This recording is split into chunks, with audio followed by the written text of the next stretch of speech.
Halo semuanya, semoga bagi Anda yang menonton video ini dalam kondisi yang sehat. Sebelumnya, perkenalkan kami dari tim KKN PPM UGM Dusun Tinggalwetan, Desa Wonorejo. Di sini, saya Gina Hanifah akan memaparkan mengenai disinfektan, dimulai dari bahan yang digunakan, cara aman penyemprotan, hingga efek samping jika salah disemprotkan ke dalam tubuh manusia. Yuk, langsung saja kita bahas. Sejak wabah COVID-19 melanda dunia, termasuk Indonesia, kita seringkali mendengar atau membaca kata disinfektan atau desinfektan di berbagai media.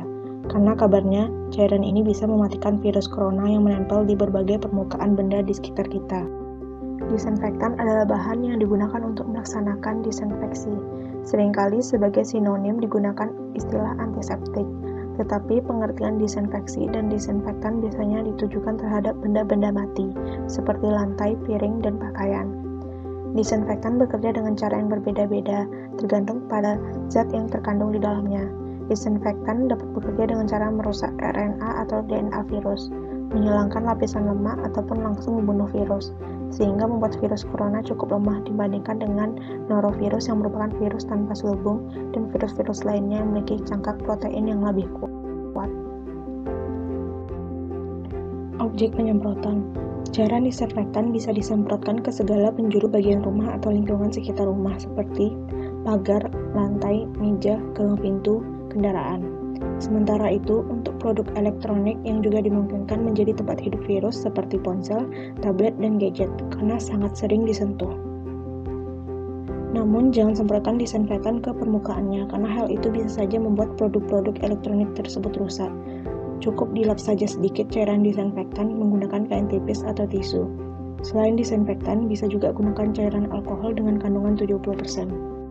Objek yang tidak boleh dilakukan penyemprotan: manusia, tanaman pangan, hewan, sayuran, daging atau ikan, bahan pangan lainnya, alat-alat yang digunakan untuk keperluan konsumsi. Selain itu, penyemprotan juga jangan sampai mengenai makanan atau kemasan makanan.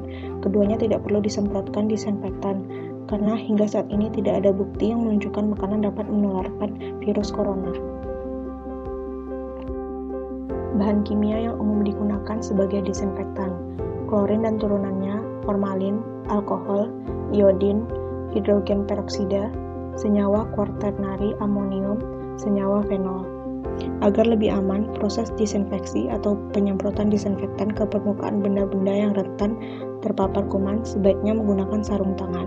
Pastikan juga ventilasi udara terjaga dengan baik dan jauhkan dari bahan makanan atau alat makan agar pembersihan disinfektan tidak bikin keracunan.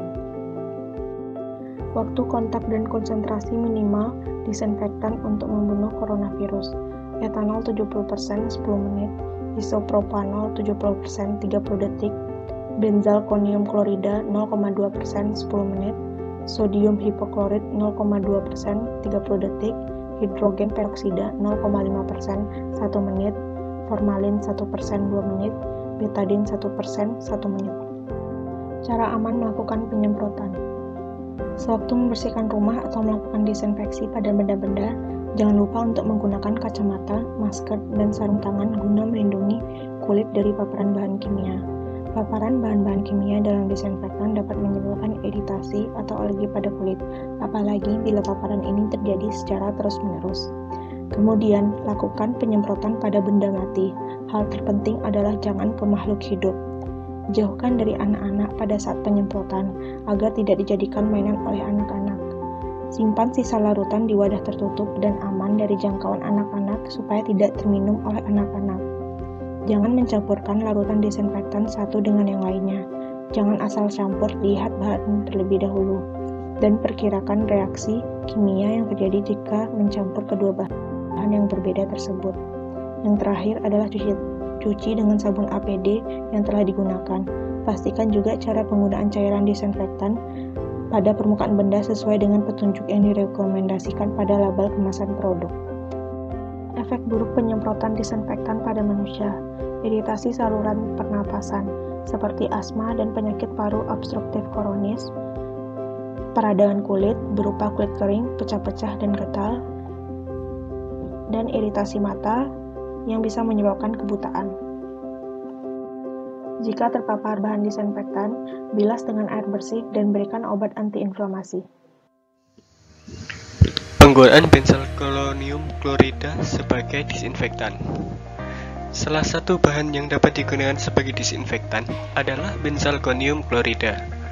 Benzalkonium klorida atau yang bisa disingkat BKC sering digunakan pada produk sabun maupun sampo. Bahan ini juga aman digunakan sebagai disinfektan dan juga harganya relatif lebih murah dibandingkan bahan lain.